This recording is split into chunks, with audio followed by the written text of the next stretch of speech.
Danny Flexen here for SecondsOut. Delighted to be joined by cruiserweight legend, record holder, good friend of mine, Johnny Nelson. Johnny, how are you? Nice to see you, Dan. You look like you've lost a bit of weight as well. Looking slick, my friend. Thank you very much. Always like to start interviews like that.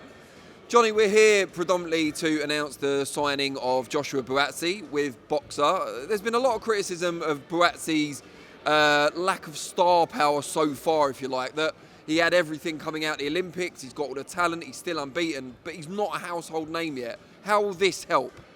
I think the reason why he's probably in that position now is because of consistency.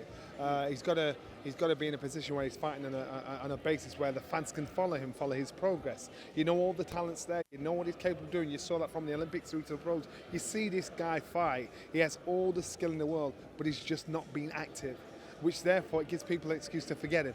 And so now, with such a signing, now hopefully he will be on the tip of everybody's tongue when the fights that can be made. Obviously, you know where the roads are leading, or he'll be in a position where he's fighting at least 3 or 4 times a year. At least the fans can now get tasted with him. I think he's number 2 or number 3 in most of the governing bodies, so therefore he's in touching distance of a world title fight. The problem is, the public have got to see him, to believe in him, to want to watch him, to follow him. Now, this signing hopefully does that.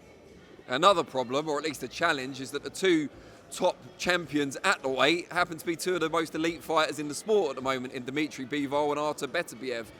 What do you make of their respective skill sets, and is there one that suits Buatsi better, perhaps? I think Buatsi has all the skill in the world, and I know it's easy for laymen to think, oh my God, these guys are unbeatable. That's for us to say. If you're a fighter, you're in the mix. You know, you're always going to think, I can better that fighter. Yes, Bivol and Peter. Then you can think to yourself, these guys are the top dogs. But there are still fights to be made before that actually happens, in case it doesn't happen. You know, of course, look, Dan Aziz, he won the European title at the weekend, done it the traditional way.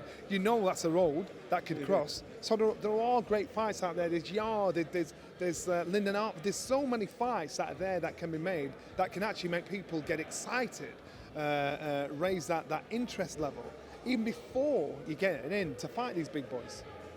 Now, we saw a boxer show, as you mentioned just there, Dan Aziz out in Paris, announced today off to Poland. Next month as well. I think you were in the studio for Aziz. Will you be going out to Poland this time? You know what? I actually think the studio was pretty cool. I wouldn't have minded going to Paris, but I actually think being in the studio was pretty cool. It had that old school feel where we sat down, we could sit, digest, chat in between, and actually take on what was going on. Yeah, the only difference is you're not getting that vibe, that energy from being in a live audience. So Poland again. I've been to that side of the world, so you know what I mean. I don't mind being in the studio. I'm pretty cool. So, but when it comes to fight itself, I just think for Dan, I like the fact that he's on the road. I love that. What did you make of the scoring out in Paris, particularly in the main event and the McCauley-McGowan fight? I actually thought I was worried, and I know it's generalising, but I know when I boxed, they usually said if you go to France, Italy, or Germany, you've got to knock them out to get a draw. And I just had a gut feeling something like this was going to happen again. You saw McCauley's fight, your boy won that, and hands down he won that fight, as far as I was concerned. I thought Takam, he had that fight, it was so close, it was ridiculous, on the scorecard, should I say. So, unfortunately, that leaves a bad taste in the mouth of people that actually see this. This has been going on for years. And listen, we're not innocent. It happens here in the UK where bad decisions are being made. Boxing shoots itself in the foot when those things happen. Fortunately, it didn't happen with Dan Aziz. The right man won the fight. But again, questions are to be asked, but it's part of our sport.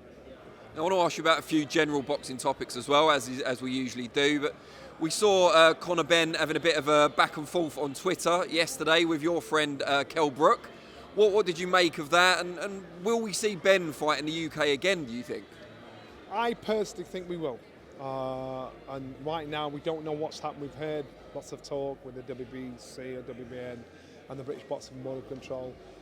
Don't be surprised if in a couple of years' time Conor Benn's boxing with a British Boxing Board Control licence. And so say for instance, and this is just hypothetical, me just making up stuff, he gets to fight abroad on a WBC bill and does that for 2 or 3 years. but in the same time, he's as far as he's concerned, I'm upholding my ban and not boxing on the British Boxing Board of Control under their license. That could happen. So when he said it'll never happen, he'll box in the UK again if he carries on fighting. It depends on what fights he has, depends on how he goes on with those fights. I think in regards to he and Kell, they know what happened in sparring. They know how it went. Kell is finding peace, and I know, you know, he's tempted to get involved in that argument. And if there was a fight for him to do out of Eubank and Benn, I'd probably go Benn. But Benn is a talented young fighter. Unfortunately, his credit of his natural talent, natural ability, natural strength is going to be washed away because of the scandal that's surrounding what's happening in his career, which is a shame. What did you make of the Piers Morgan appearance? You're obviously well versed in the media, you work in the media now, and you're always good at it when you're a fighter. Do you think he handled it well? Do you think Piers Morgan was the right choice? I think Piers Morgan took it easy on him. We've all seen Piers Morgan rip into people, and I think that was familiarity. I think probably because of his dad and the respect he has for everybody around him. So Piers took it easy with him. I personally wouldn't have advised him to go on the show because we weren't nothing. We learned nothing at all. He probably got more criticised than anything else for going on the show because what new did he tell us?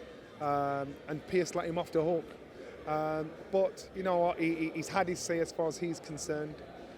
Now we just have to see how the story unfolds.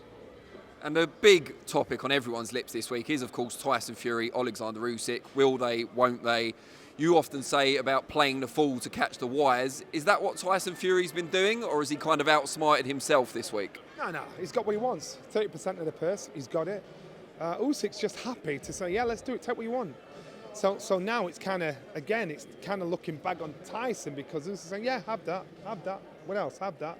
So this fight's happening, and regardless, he's selling the fight, he's getting people to talk. This fight was always happening. And I know Usyk tried to pull him to say, actually, it's not my team that's talking about the rematch clause, it's yours. So again, I think a lot of things are lost in communication, that sounds like.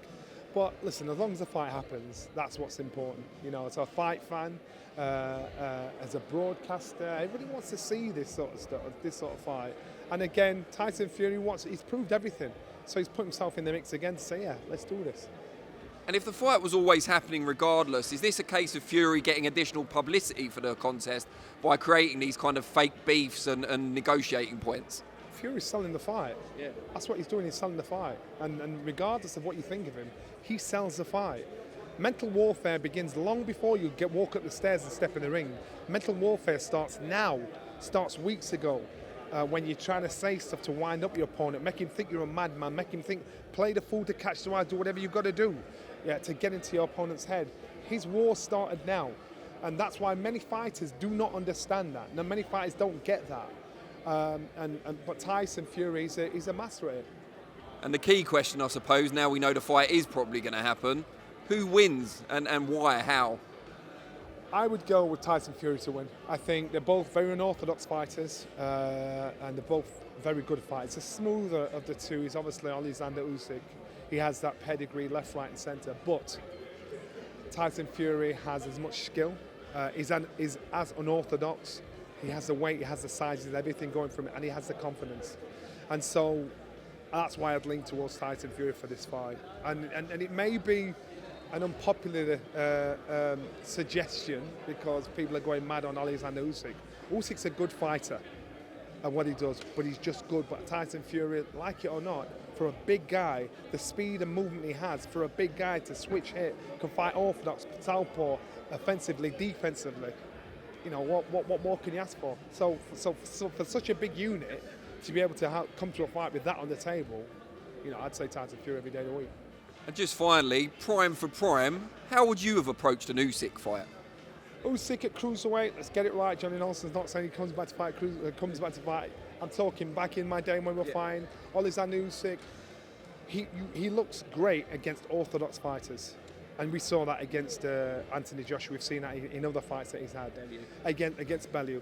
Against unorthodox fighters, that's when he has to think outside the box because he understands it's like trying to fight spaghetti. So I know fighting myself fighting Oleksandr Usyk. That's exactly what it'd be. I'd box southpaw, I'd box orthodox, frustrating, make a mistake. I can play the waiting game, and that, to me, that's how it'd work, and that I'd expect that. When asked if I'd ever have beaten Oleksandr Usyk when I fought, the answer is yes. I don't feel ashamed in saying that. I know what I see, and if you don't understand an orthodox fighter, then you're going to be gassed by all the things that I said around it. Tyson Fury sees through Oleksandr Usyk. Oleksandr Usyk's a good fighter. Tyson Fury sees through him. He gets him because Tyson Fury is cut from the same cloth. Unorthodox, can box southpaw, orthodox, and do it all. He gets it. He gets it. Brilliant. Johnny, always a pleasure, mate. And yeah, look forward to seeing you in action.